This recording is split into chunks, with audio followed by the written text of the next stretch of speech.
Hi dear students, today all of us will study grammatical topic transformation. Dear student, as we already explained some rules and its examples with the with on the basis of this major topic transformation. तो dear student आज के इस particular clip में हम लोग interchange of simple complex and compound को लेकर discuss करेंगे। सो आइए हम लोग देखते हैं। तो डियर स्टूडेंट दे रखा कि ऐसे सिंपल सेंटेंसेस जो बिसाइड्स का प्रयोग करके बनाए गए हों उन्हें कंपाउंड में बदलने के लिए and not only dot but also as well as अथवा बोथ डॉट डॉट एंड का प्रयोग करते हैं। जैसे तो आइए इसका एग्जाम्पल दे रखा है इस संदर्भ में कि सिंपल के तहत बिसाइड्स बीइंग अ टीचर, एक अध्यापक होने की अतिरिक्त Rahul is a good person also, Rahul एक अच्छा व्यक्ति भी है। तो ये आपका डियर स्टूडेंट सिंपल रहा। अब वहीं अगर हम कंपाउंड की बात करें तो इसमें दे रखा है कि Rahul is not only A good teacher, Rahul एकमात्र अच्छा अध्यापक ही नहीं है, but also a good teacher, अपितु एक अच्छा व्यक्ति भी है। ये आपका रिस्पॉन्स रहा कंपाउंड के तहत। या अथवा करके और भी दे रखा है कि Rahul is both a good teacher and a good person, कि राहुल जो है दोनों एक अच्छा अध्यापक एवं एक अच्छा व्यक्ति है।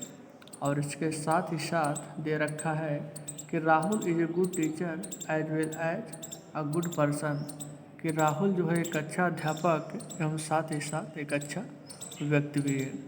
सो इस प्रकार से डियर स्टूडेंट ये आपका interchange of simple complex and compound sentence रहा। सो अब हम लोग इसी क्रम में नेक्स्ट पेज पर रखा है कि besides Seema her sister also dances well. Simple sentence के तहत दे रखा है कि besides Seema her sister also dances well, यानी सीमा के अतिरिक्त उसकी बहन भी अच्छे से नृत्य करती है। दिस पार्टिकुलर स्टेटमेंट जो सिंपल में दे रखा है जब कंपाउंड में कन्वर्ट करेंगे तो डियर रिस्पांस कुछ इस तरीके से होगा कि both Seema and her sister dance well, both Seema and her sister dance well, यानी सीमा एवं उसकी बहन दोनों अच्छे से नृत्य करती हैं। अगर इसी संदर्भ हम सेकेंड स्टेटमेंट देखें तो डियर स्टूडेंट दे रखा है कि not only Seema but also her sister dances well, कि मात्र सीमा ही नहीं अपितु उसकी बहन भी अच्छे से नृत्य करती है। ये आपका सॉल्यूशन रहा। इसी में एक और ऑप्शन दे रखा है एज ए रिस्पॉन्स कि Seema as well as her sister dances well, Seema एवं साथ ही साथ उसकी बहन अच्छे से नृत्य करती हैं।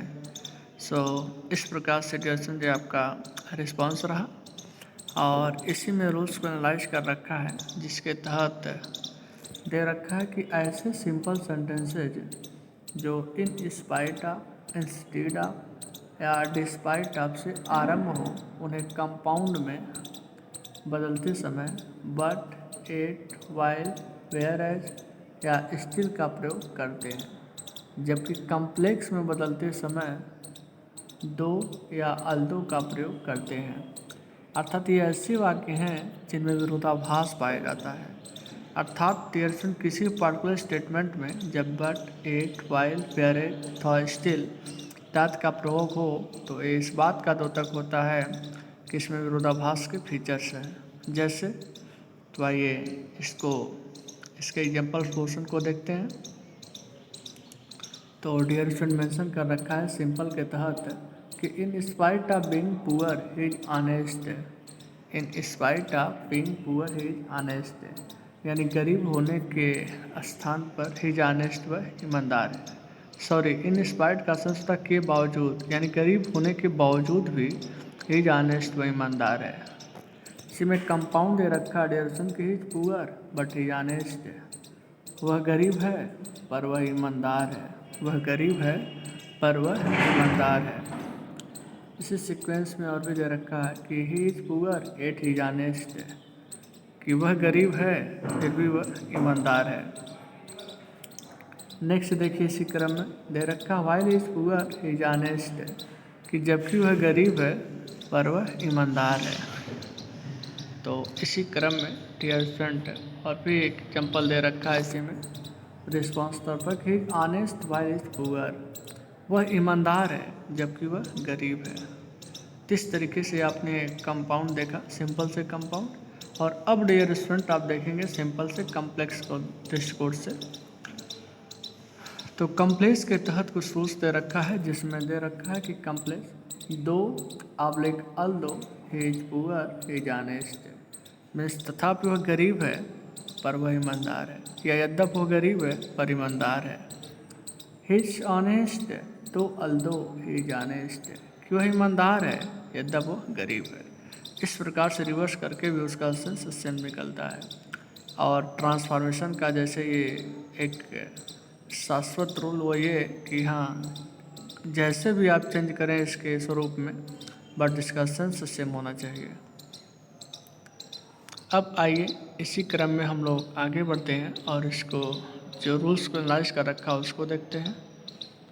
तो डियर स्टूडेंट इस संदर्भ में दे रखा है कि ऐसे सिंपल सेंटेंसेज जिनमें एडवर्ब टू या एनफ के साथ इन्फिनिटिव टू दिया गया हो, या जिनके आरंभ में या मध्य में because of, due to, on account of आदि शब्द दिए गए हों, जो बिंग से प्रारंभ हो, तो वाक्य से यह बोध हो कि कर्ता में कोई गुण या दोष है और उस गुण या दोष के कारण वह किसी कार्य को करने में समर्थ है या असमर्थ है।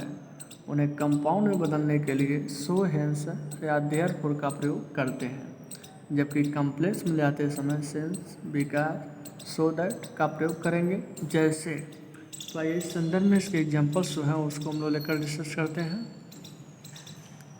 तो एग्जाम्पल के तौर पर डियर स्टूडेंट जो रिस्पॉन्स दे रखा है वो आपका एज ए सिंपल जैसा कि he is too weak to walk, he is too weak to walk, अर्थात वह चलने टलने के दृष्टिकोण से बहुत ही कमज़ोर है, is too weak to walk.